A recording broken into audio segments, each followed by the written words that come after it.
Hi guys, LunarTzuyu here. Today I want to talk to you about the collab hero Frieren.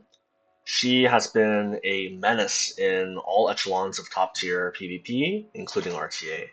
And I just want to go over her kit for people that are still relatively new to the game or just kind of curious to unlock the true potential of this hero. Um, I think she is one of, if not the strongest hero in the game, definitely one of the strongest heroes, and I think a big part of that is because of how much there really is in her kit. So let's just go over her skills. So starting off with her S3, this is a AoE damage dealing skill. So she gets self attack buff, and for whatever reason, the attack buff is 3 turns. It is a full buff strip, although since she's both DPS, you'll probably won't be able to land on anything that has 100 ER or more, or an ER frenzy. But still, this buff strip is important to notice. She also pushes her own CR by 50%, and it has 50% defense pen built in. So just in her S3 alone, this is a really powerful skill. It does a ton of AoE damage. She gives her own attack buff, and it has built-in defense pen. It pushes herself up by 50%, and it has a full buff strip. So it's an insanely strong skill. But this S2 is really crazy. So I just want to point this out. She gives 40% resource increase to all allies. There are many heroes in Epic 7 that rely on resources, and she provides it to all of them. So, just to name a few combinations that you can run with Frieren, she gives extra focus to Fumir. She gives extra focus to Commander Pavel. She gives extra focus to Yufine. Like, there are a lot of heroes that you can just randomly pair with Frieren, and you might not even realize that they get a resource increase. But she just yeah makes it so that you can stack your bar much faster. Um, but also, this hero cannot take damage. I'm pretty sure you could make a strong argument that this is like the best DPS like self mitigation like in the game. Like obviously, there are heroes with anti-crit or stealth.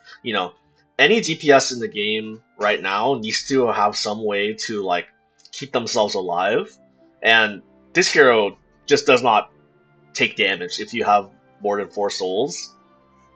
So that's something to note. Plus, she also gives her entire team 10% CR every time she gets hit.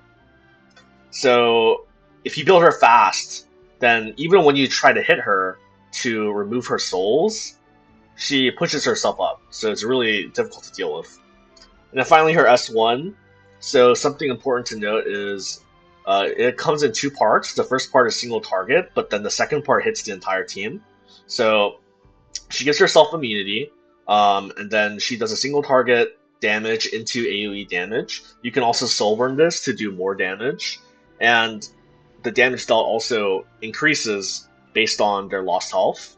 Um, I want to point out that you also get 2 souls from this. Most like normally S1s only give you 1 soul, but this does the single target, that's 1 soul, and then you get another soul from the AoE part of it. So basically, whether you S1 or S3, she will be doing AoE damage. Um, and I said all of this, like, I think it's truly a testament to just how stacked they decided to make her kit for whatever reason. She is obviously a collaboration character and a limited, um, and her banner is no longer available. So I really hope that anyone watching this video that plays E7 will have pulled for her because, like before mentioned, she is like one of the strongest characters in RTA right now. Plus, she's a mage, so she carries her own book. Although obviously, they recently released her artifact, which is just a better book. But also, you have this part where you get 2 extra souls. So obviously, people have been using this artifact with like CEO and Ludwig for extra soul burn. Plus, you get more flat stats compared to Takahell's. But she also has CC imprint. So like if you see here, I actually pulled a second copy of Frieren. Um, this build is definitely maybe a little more niche, but typically you'll see Frieren built on either speed or Destro set to really do a lot of damage. And whichever set you choose, you'll definitely want to have a good amount of speed in order to take turns and cycle with the way her kit works. I know a lot of people run like a 260 to 270 free run, like Speed Torrent, tuned with like a Briar Witch. I kind of just run this build because this set of gear is really high GS and does a lot of damage, but still has good speed to be able to be paired with something like an Almond. But no matter what way you build her, she will do a lot of damage, and she is very powerful. This second free run I built on Lifesteal. It's basically a way to counter Bellion when you're second pick. If you pair it with like a Ruel and Mitigation, like they can never kill the free run, and she'll still do massive amounts of damage with Lifesteal and Chatty. And you'll notice this is the build that I have on the Triple SCC imprint. But I'm sure at some point I'll max the other copies imprints as well.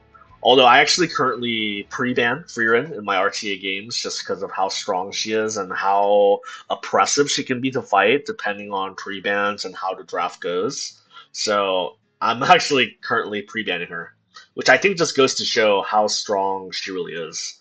Um, it's unknown whether or not she'll ever come back because we don't really have a set schedule or expectations on whether or not collaboration characters will be rerun. But I really hope that she does get rerun for any new players or any players who join down the road that missed a chance to pull her, because she is definitely one of the strongest characters in the game right now. And with how potent and stacked her kit is, I think anyone's account would really benefit from having her. I highly encourage anyone to really invest in her gear, and I think they'll find a lot of success with her in PvP content.